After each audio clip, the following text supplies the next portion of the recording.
you very much, Taoiseach, you are aware that the 2023 tourism business is beginning to open up at the present time and should be well underway by St. Patrick's Day, which is only 7 or 8 weeks away now. And to that end, I want to make you aware that up to 40% of hotel and guest house accommodation, 2,404 rooms, I believe, or more, are taken up with refugees and asylum seekers. And 400 main asylum seekers in one centre in Killarney since October the 12th. Taoiseach, I am asking you two separate questions. The first is, what alternative accommodation will you provide for the 4,500 Ukraine refugees in Kerry and Killarney? What alternative accommodation will you provide for them? Many who have children who are now in schools and in the middle of the school year. The second question is that the 400 asylum seekers in Hotel Killarney, who I believe are all men, be removed from Killarney, and they should never have been placed there in the first place. All together in one hotel, in one side of town. These come from at least 12 different nationalities. Since they came there on the 12th of October last, there has been many reported incidents of friction between themselves on a daily basis, with guarded vehicles outside the place day after day, culminating on New Year's night at 8 o'clock with five being stabbed and one fella's finger being cut off, 5 ambulances outside the place, and at least that many guard cars. So, on the Park Road, which is the main access to Killarney town. The placing of 400 asylum seekers in the Park Road has caused a dimmer to many women and girls and even young boys locally who are afraid to walk the footpaths for leisure or necessity, as they feel intimidated by large groups of asylum seekers. And he landed these people, and he didn't provide one extra doctor or any extra social welfare worker to the welfare staff. Taoiseach, what vetting takes place with these asylum seekers when they come to this country? The people of Killarney and Kerry want to know. People coming here without any documents, surely they could provide documents after a few weeks or whatever. So, I mean, are they just left to their own devices after they come in and they say they have no documents? Taoiseach, I'm also asking you about Georgia and Algeria asylum seekers. Are they entitled to come here? Should they be deported? And they should be deported, I say to you, when they cause trouble, and they should not get asylum here. Right. When they cause trouble. The time is up, please. Taoiseach. Thank you, Deputy Healy-Rae, for raising this issue. First point I would make is that we have international obligations under international law. What has distinguished Ireland in the global stage is the fact that we're a rules-based country that believes in international rule of law, and that we adhere to that. And one aspect of that is Geneva Convention, European laws, in respect of the treatment of those who seek asylum.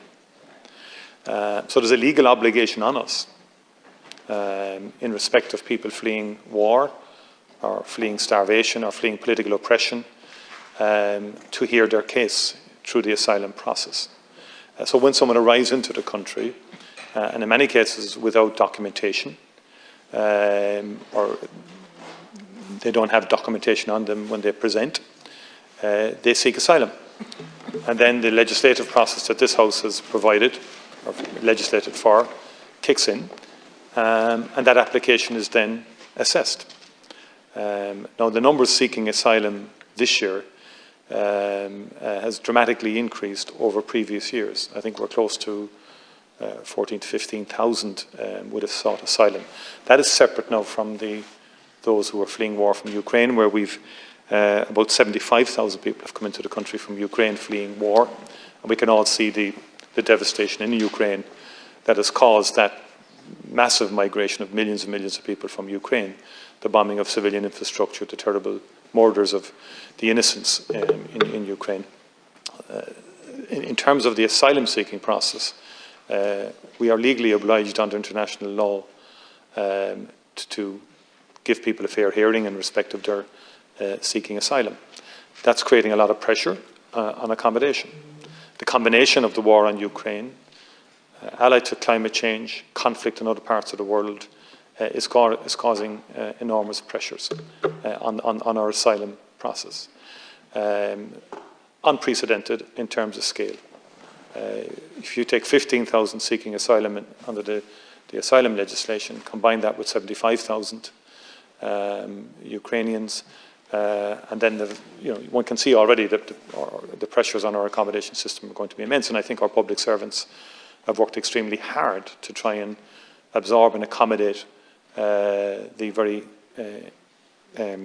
significant increase in migration that has occurred. It's not easy and it's not challenging, but there's no easy solutions either, and I'm not going to pretend that they are. We are in a wartime situation, unfortunately, in Europe, the worst war since World War II on the continent of Europe. It's having very negative repercussions across the board. We have conflict elsewhere as well in the neighbourhood of Europe, all of which is creating this movement of migration. Every other single country in Europe is also experiencing this. Deputy Healy-Rae. Thank you, Taoiseach. Taoiseach, you have obligations here to the people in Ireland as well, and to the people in Kerry, and you have obligations to the hotel, the tourism sector, and to all the people involved in tourism in Kerry. And I'm asking you, are you going to free up the 2,404 hotel rooms in Killarney and Kerry, and ensure that the people with craft shops, pubs, coach tours, Jarvis, boatmen, cycle tours, heritage centres, and all these people, are you going to jeopardise all these people if we don't find other accommodation? I asked you about this last November. What have you done since? What accommodation have you found? I mean, it's fine to say a legal obligation to the people outside, but if you aren't doing the thing properly, if you're compromising our own operators here in Kerry in this instance, it's not fair. It's not fair on those people. It's not also fair to land 400 asylum seeker men into one end of Killarney town and making the women and girls and young boys in Killarney afraid to walk the town. You have an obligation to those people too, Taoiseach, in case you'll forget it. And it's very important that you do see after them. Please. And there's only 7 or 8 weeks now. Please. Facts are facts. You should answer the phone. Please. Taoiseach. Please.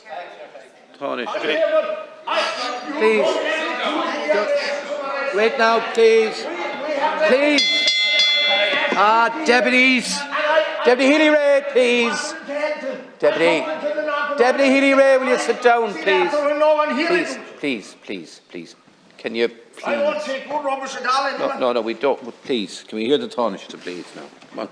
First of all, Deputy, I would say that we should also acknowledge the support, goodwill and solidarity of many, many communities the length and breadth of the country, including in Kerry, displayed towards those who've sought shelter in our shores, particularly those fleeing the war in Ukraine. And in fact, there was a strong response from Killarney, for example, when there was an attempt to move Ukrainians out of Killarney, and the people in the grassroots spoke very strongly in response, and that occasioned a change in direction, which I thought reflected the basic humanity of people in our communities.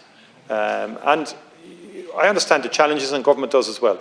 We do understand in terms of tourism, in terms of the pressure on accommodation. That is why a 50 million fund has been established and will be allocated to communities that have taken in a lot of migrants and people seeking asylum seeking, and also in terms of Ukrainians. And that's a community-based fund, which is to recognise the lengths that communities have gone to facilitate this. But there are challenges, and I would say to you that across Europe this will be the debate of the year. But I think we need to hold our nerve in respect of Putin. Putin is gambling on this exact debate happening in every parliament across the European Union. That is what Putin wants, Deputy. I know you don't mean it that way. I accept your bona fides in terms of your pressures and constituency, but essentially that's what Putin wants. And Europe needs to hold its nerve for the next 12 months, because what Putin is doing is attacking the values of democracy, the rule of law, and those basic principles of the rule of law and democracy must win out in the end. Thank you, please. Can we now hear